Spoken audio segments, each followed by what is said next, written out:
We're getting closer and closer to Independence Day weekend, a weekend where many people will, if they can, travel out of town, go somewhere, or just enjoy a long weekend at home and maybe go out to the country somewhere and set off some fireworks. Or maybe if your city is setting off fireworks, you'll go and see those. Hey everyone, I'm Chad Hasty, host of the Chad Hasty Show, which airs weekday mornings 8:30 to 11 a.m. Central Time on News Talk 95.1 FM and 790 AM KFYO. It may not be real popular this time of year to be patriotic, at least not in 2020. It seems that patriotism is, well, not dead, but maybe it's just barely holding on. Recent polls have shown that even here in the state of Texas, patriotism is just not what it once was, and that's even going back to just last year when dealing with the coronavirus pandemic, when dealing with racial unrest and the divisiveness that you see in Washington, D.C. There just really aren't a lot of people who think that there's a lot to celebrate this Independence Day weekend, but they're wrong.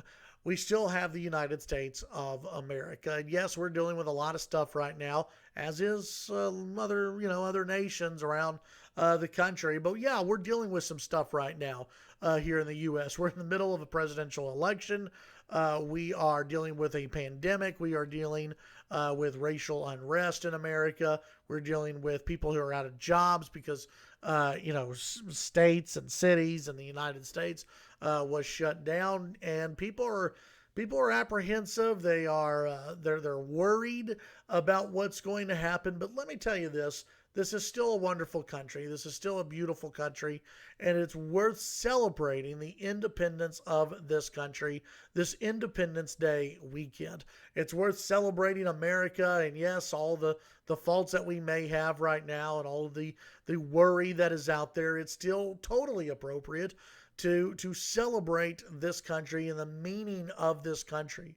The meaning of this country, which, let's be honest, is under attack from terrorists and from rioters and looters and those who want to tear down our history and tear down our nation. They should never be allowed to tear down our nation and never be allowed to tear down our history.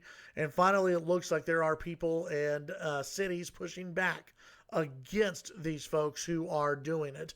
Doesn't mean we can't have a conversation about statues, whether it's statues of Abraham Lincoln or statues of the Confederate soldiers. We can have that discussion.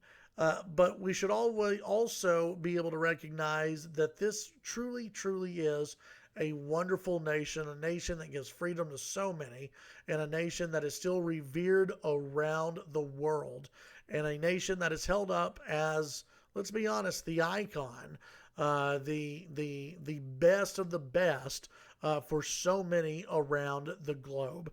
Yes, we can do better as a nation, and we will do better as a nation. The economy will recover, and we will be back doing vacations and family get-togethers and everything else really in no time at all. But while things are down right now, it's still totally appropriate to celebrate this Independence Day weekend. So my hope for you this weekend, take some time to relax, be with family, be with friends. If you want to social distance, do that. Stay safe, stay healthy. Don't blow off any of your fingers when you're lighting fireworks or anything like that. And then tune in next week as we return for the Chad Hasty Show on News Talk KFYO in Lubbock.